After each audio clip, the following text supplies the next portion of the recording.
Olá pessoal, boa tarde, tudo bom? Meu nome é William, eu vou estar explicando hoje aqui para vocês um pouquinho sobre fundamentos da fotografia, né? O que basicamente seria sair do modo automático e ir para o modo manual, né? Que no modo manual você tem muito mais liberdade, né? O modo automático você deixa muito a câmera falar por você, muito não, né? Exatamente a câmera fala por você, a câmera fotografa para você.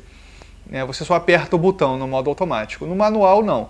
No manual você tem todo o controle de todos os parâmetros de dentro da câmera. Então isso facilita muito você fazer fotos diferentes, né? Que essa é a graça da fotografia, né? Você sempre fazer algo diferente. Porque fotografar não é só apertar o botão, né? Porque se fosse assim, qualquer um poderia fotografar com qualquer coisa. Na verdade, todo mundo fotografa, né? Mas nem todo mundo tem um olhar fotográfico, nem todo mundo realmente sabe como fotografar, composição, né? Isso é um pouquinho mais adiante, porém é só o básico, né? Mas os fundamentos da fotografia te dão base realmente para você fotografar bem, com consciência e administrando todos os recursos que a câmera possibilita. Bom, os três pilares da fotografia, né, o que te tira um pouquinho do modo manual, o que te tira totalmente do modo automático para ir para o modo manual, seria desculpem, seria ISO, diafragma e velocidade. Vou explicar um pouquinho aqui o que seria cada um, né? O ISO é basicamente a iluminação que a câmera vai captar. O sensor vai captar a iluminação. No caso, o que seria o ISO? Seria a sensibilidade do sensor. Então, quanto maior o ISO, mais claro seria, mais luz o sensor capta, né? Nas câmeras antigas, né, que era de filme, o ISO era definido pelo filme, né? Cada filme vinha com um ISO diferente e, no caso, quando você ia fotografar, você já tinha que escolher o filme com base no ISO, né? E na câmera regular os outros parâmetros, que seria a velocidade e o diafragma, no caso a abertura. Então, nas câmeras digitais, o ISO você pode configurar ele dentro da câmera, no caso o ISO digital. Né? Só que assim, tem alguns problemas, né, que o ISO muito alto, né, à medida que você vai subir no ISO, ele vai causando, que seria o quê? O ruído na imagem. O ruído na imagem seria a exposição exacerbada do sensor à luz. Algumas câmeras, elas possuem uma resistência a mais, né? Câmeras muito mais avançadas, né, elas conseguem resistir um pouquinho mais. Então você vai subindo mais o ISO, vai aumentando o número, né, e ele vai captando mais luz, ele vai deixando o sensor mais exposto e produz menos ruído. Algumas as câmeras mais abaixo, né, com um pouco menor de tecnologia, elas têm menos resistência a isso. Então, assim, você não precisa colocar um ISO muito alto para começar a ficar com ruído a imagem. O que causa ruído à imagem é exatamente isso, é a exposição ao sensor muito alta. Quando você expõe muito o sensor, então ele cria esse ruído na imagem, entenderam? E você deixa o sensor aberto lá, você deixa o sensor exposto e ele cria esse ruído na imagem. Quanto menor o ruído, quanto menor o ISO, menor o ruído, porque o sensor fica menos exposto à imagem, à luz, perdão. Então, por exemplo, vou dar um exemplo aqui, só um exemplo. Você está num dia, você está, sei lá, de manhã, né? Tipo, tá bem sol, tá bem claro, não tem nuvem no céu. E você usaria o quê? O ISO mais baixo, correto? Entre os seus 100 e 200 de ISO, basicamente, e compensaria com outro parâmetro, que isso a gente vai entrar nisso já. No caso, então, você usaria um ISO mais baixo, isso daria menos ruído à imagem, correto? Você está à noite, então você tem que usar um ISO mais alto. E à medida que você vai usando o ISO mais alto, ele vai tentando compensar essa luminosidade que não existe no ambiente para o sensor. Então você vai ter que deixar o seu sensor mais exposto. E isso cria um pouquinho de ruído na imagem, entendeu? Porque ele vai ter que tirar a luz de onde não tem, basicamente. Então o sensor acaba não aguentando de tão exposto que ele fica. Ele acaba tentando esse ruído e compensar com esses pixels a mais, né? Com esse ruído na imagem. O que causa o ruído. O outro parâmetro seria a velocidade. A velocidade, no caso, se chamaria o obturador da câmera, né? Que ele controla a velocidade do obturador, no caso, né? São duas cortinas que tem dentro da câmera que você dá o clique e você escuta um barulhinho, né? E esse barulho quanto mais lento ele for, né, menor a velocidade ele está. E quanto mais alto, quanto mais rápido, mais congelada aí fica a imagem. Então, por exemplo, você está fotografando a velocidade baixa, então a possibilidade da imagem ficar tremida é muito maior. E quanto maior a velocidade, mais congelada vai ficar a sua imagem. Vamos citar outro exemplo.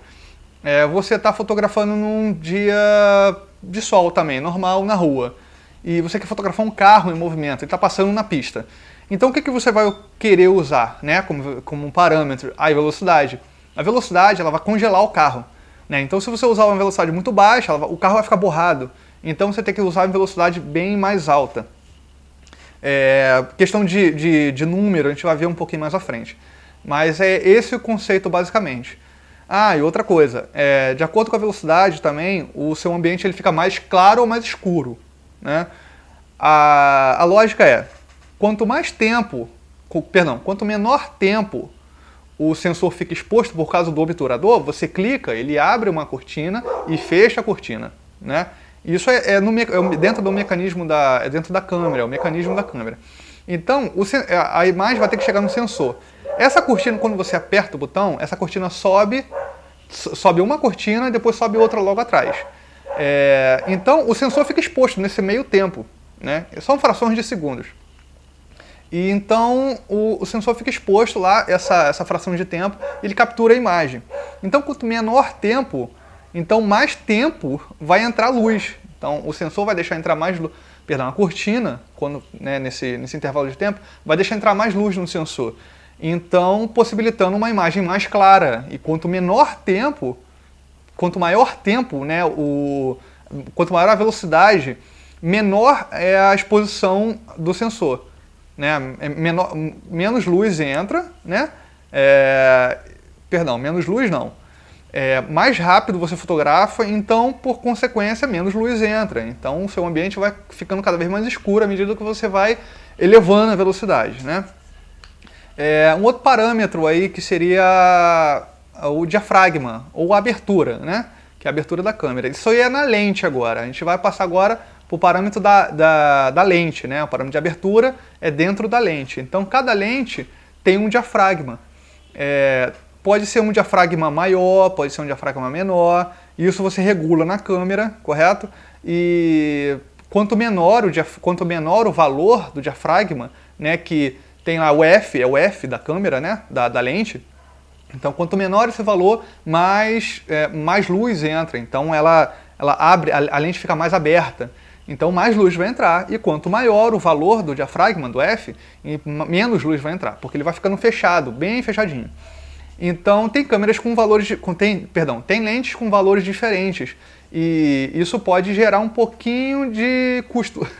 Então, quanto maior o F, né?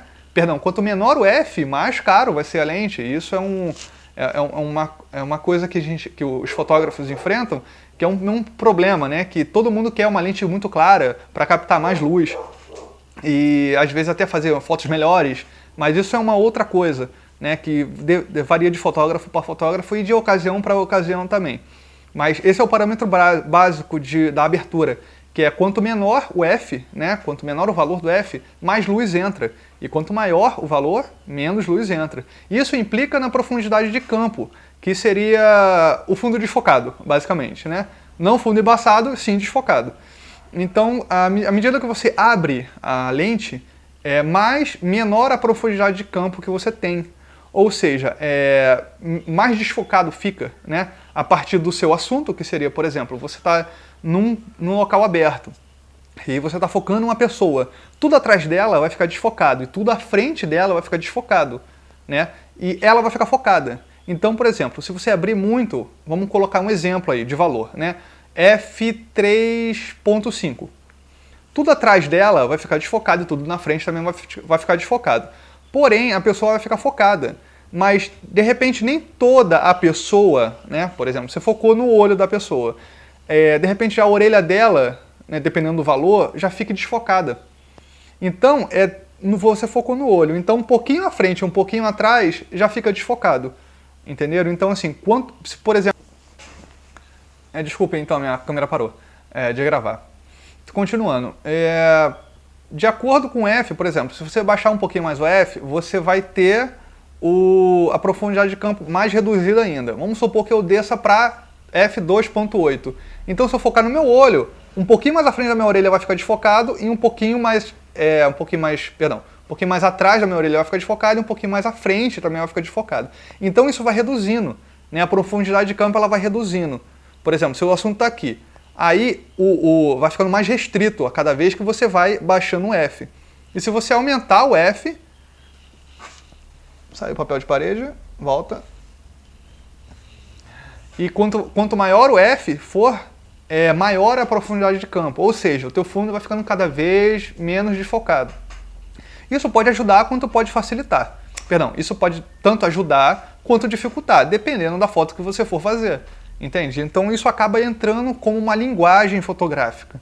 Não que toda foto desfocada, com fundo desfocado, vai ficar bonita, e nem toda foto com fundo totalmente focado vai ficar bonito. Por exemplo, se você quiser desfocar o fundo não é muito legal, o fundo não é muito bonito, então você usa um F mais baixo, né? Um 2.8, dependendo da lente, um 2.0, entendeu? 1.8, geralmente uma lente chamada 50mm, que a gente vai ver um pouquinho mais da frente, ela possibilita essa abertura mais baixa, né? Impossibilitando uma profundidade de campo bem reduzida. Isso pode ajudar, quanto pode dificultar, né? Se você não souber dominar esse parâmetro. Uma outra coisa que eu queria falar, agora saindo um pouquinho dos parâmetros básicos, né, da fotografia, já falei que é ISO, velocidade e abertura, falar um pouquinho de flash, essa maravilha da natureza humana, né? Maravilha tecnológica da natureza humana, que com todos esses parâmetros, se você não souber utilizar bem, né, também você não adianta, você tem que saber dominar todos esses parâmetros para usar bem, fazer uma boa foto, né, tecnicamente falando.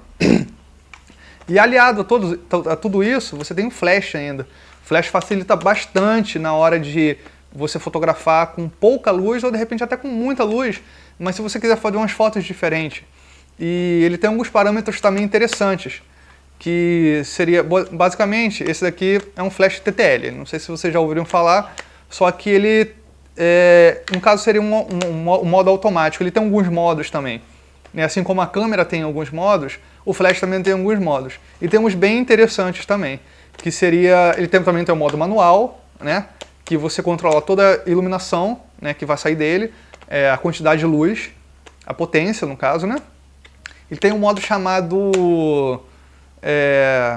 agora me fugiu.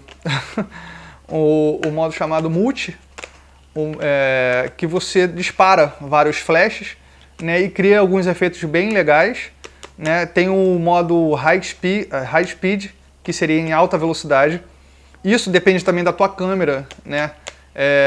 Por exemplo, a câmera, quando ela está com flash acoplado, ela não consegue passar de 200, 250, isso varia de câmera para câmera. Por quê? Porque o flash não consegue acompanhar a velocidade da câmera. Entenderam? Então seria basicamente assim. O flash dispara e se a câmera estiver com uma velocidade acima dessa que eu falei, fica com a faixa preta no meio. Por quê? O flash vai disparar e a câmera vai ser mais rápida ainda do que o flash, do que a luz do flash. Então vai ficar meio com uma faixa preta no meio, né? Porque vai acontecer a luz, né? Só que o obturador da câmera não vai conseguir capturar essa luz que vai sair do flash. Então tem algumas dificuldades aí que o flash consegue compensar com esse modo de high speed, né? Que acima de 4, acho que chega até 4.000 em alguns flashes. 4.000 de velocidade na câmera, então é uma velocidade muito alta que você só vai usar muito ocasionalmente, se usar um dia. Bom, como eu já falei, né, esse modo multi é muito interessante. Eu já fiz algumas fotos, inclusive, em festas, e fica muito legal. É como se você fizesse uma dupla exposição no Photoshop, né, mas é ali na hora, na câmera. Então, por exemplo, um ambiente está bastante escuro e você coloca esse flash para disparar várias vezes. Ele cria um efeito assim meio estrobo, né, de balada, e fica bastante interessante, porque você fica com várias exposições, várias fotos numa foto só. É bem legal de fazer, é uma coisa também que tem que estudar bastante, tem que treinar muito, assim como qualquer outra coisa, né? Inclusive tanto na câmera quanto no flash. Bom, falar um pouquinho de lente também. Lente é um assunto um pouco polêmico às vezes, porque sempre perguntam que lente eu vou usar, eu estou começando e tal. Bom, essa lente aqui é uma 1750 2.8. Ela é uma lente ótima, não é da Canon, é da Sigma, uma lente paralela, mas é muito boa. E ela tem ela é f2.8 e dá uma iluminação muito boa, ela dá uma quantidade de luz que pode entrar nela muito boa.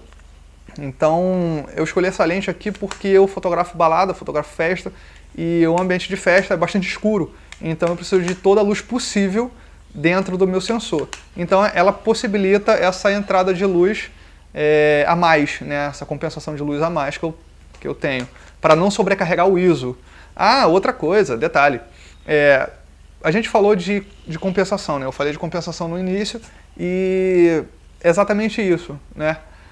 Quando se trata de fotografia manual, você compensa todos os parâmetros. Ou seja, se você altera um parâmetro, o outro vai ter que ser alterado também. Né? Foi uma coisa que eu acabei não falando nos pilares da fotografia. Exemplo, você tem o ISO ajustado, o diafragma ajustado e a velocidade desajustada. Você vai ter que reajustar tudo de novo. Então não adianta ter assim, os dois ajustados e um desajustado. Por exemplo, se você tem uma velocidade muito alta, dependendo do local também, né? Dependendo da iluminação ambiente, um diafragma muito fechado e um ISO muito baixo, você vai ter uma foto muito escura, dependendo do local. Por exemplo, você está fotografando à noite, a ideia é você ter o máximo de luz possível.